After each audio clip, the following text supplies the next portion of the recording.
So what inspired me to write How to Beat the Streets is I wanted to leave something behind.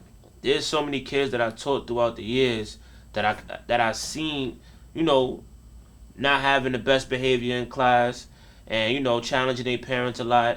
And I know that what the future holds for them, which is being easily influenced by the streets. And I know seeing me on a daily basis, like you see how I show up. I never change who I am. You know what I mean? Whether I'm in the classroom, on the block, with my family, like this is who I am. I'm a young man that grew up in Harlem, spent time in the Bronx as well. My pops got shot and killed.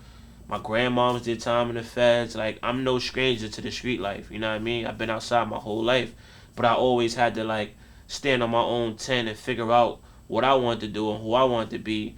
And I knew that it's easy. You know what I mean? It's easy to get caught up out here. So I wanted to leave something behind to all those kids who's like me that you growing up in these places and you see so much things in New York City, man. In New York minute, anything could happen. So I wanted to just give them a guide, some principles, mixed with a little bit of personal stories, just to help them, see things from a different perspective and understand that there is a way to overcome these things if you're ready for it.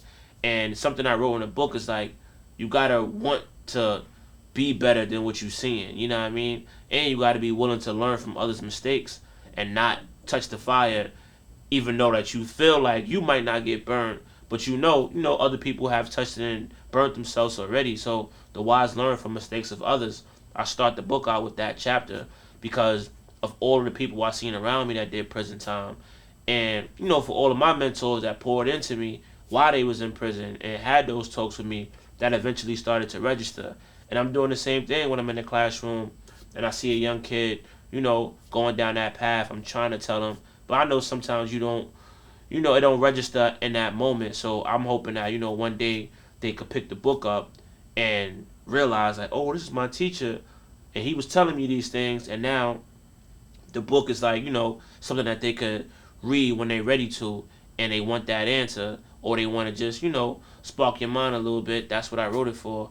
And I'm hoping that, God keep blessing me with different ideas and I'll continue to, find different ways to pour back into the youth, because I do feel like, it's important to uplift the next generation in any way we can. That could be through poetry, music, movies, television. But I think it's time to change the narrative, and like we can still relate to the streets and all that, but how can we do it in a more creative way without glorifying it but still being able to tell our story? So that's what How to Beat the Streets is. It's a guide, it's 9 principles, it's 9 chapters on how to overcome everything that comes with growing up in the streets.